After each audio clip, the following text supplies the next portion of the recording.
Hey, it's Clay, and this will be a video chart on ticker symbol CBAY. We will take a look at the 30-minute time frame. Real quick, what do I mean by 30-minute in case maybe you're new to charts? Instead of each one of these candlesticks here representing 1 day's worth of price action, which is what you would normally see, each one represents 30 minutes. So while this here may look like several days worth of time, it's actually today's price action broken down into 30-minute time slices. I like to this time frame that does a good job of telling the quote-unquote story of the price, and then makes mapping out where levels of support and resistance a bit easier to see. I don't mean to say it the obvious, but I will anyways.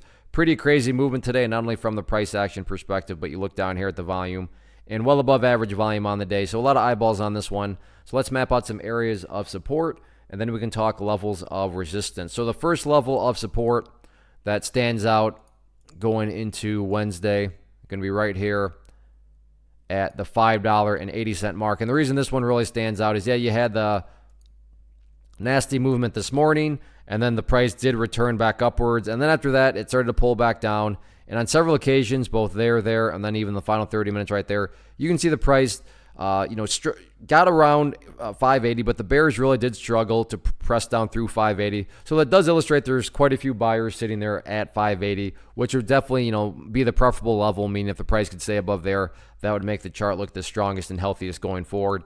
In the event the price does not hold above 580, next key level of support to watch after that, down there around the 540 mark. So 580 and then 540, two key areas of support. If the price were to drop below to 540, at that point, it's essentially putting the price right back into the range where the price was flirting with those lows. And not to insult your intelligence, but when price movements are going back to where they were, that's not exactly a sign of true power or true strength or anything like that. So that is why 540 I would consider more so the must-hold level, but not 580. So it's not like if the price falls below 580, that implies the entire chart's destroyed or anything. I'm not saying that, but that is definitely where 540 becomes more so, the level that really does need to hold strong. As far as levels of resistance are concerned, keep an eye on this downtrending trend line right here. You can see that over the course of the time, even though the price did get some sideways price movement as far as, making progress to the upside, it never could quite do that and actually was putting in lower highs as the course of the day played out, again, represented by that line right there. So if the price can push through that area, which is right there around, we'll call it 605, give or take a little bit, the next key overall area of resistance is up there at 645. So we'll see what happens with it, but definitely an interesting setup going into Wednesday, especially when you factor in the final 30 minutes right there where the volume coming, pouring back in and got the interesting little hammer candle there. So we'll see if this is some sort of leading indicator or not. First off, thanks so much for watching the entire video. Real quick, before you go, I want to invite you to a live webinar, web class, training, workshop, online event, whatever you want to call it, but it will be me live revealing to you what I discovered that has allowed me to transform myself from being an employee to being my own boss, including how I had only one losing day out of 73 days in total.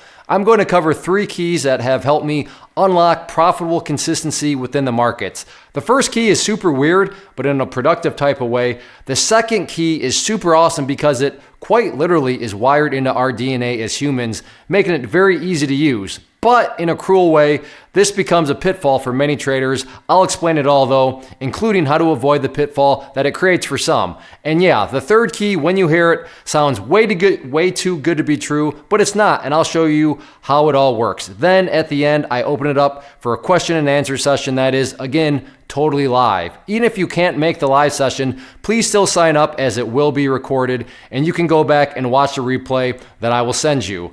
Click the image on the screen or click the link down in the description box so you can get the date and time and claim your spot, which I should note is limited due to the fact that this truly is a live event.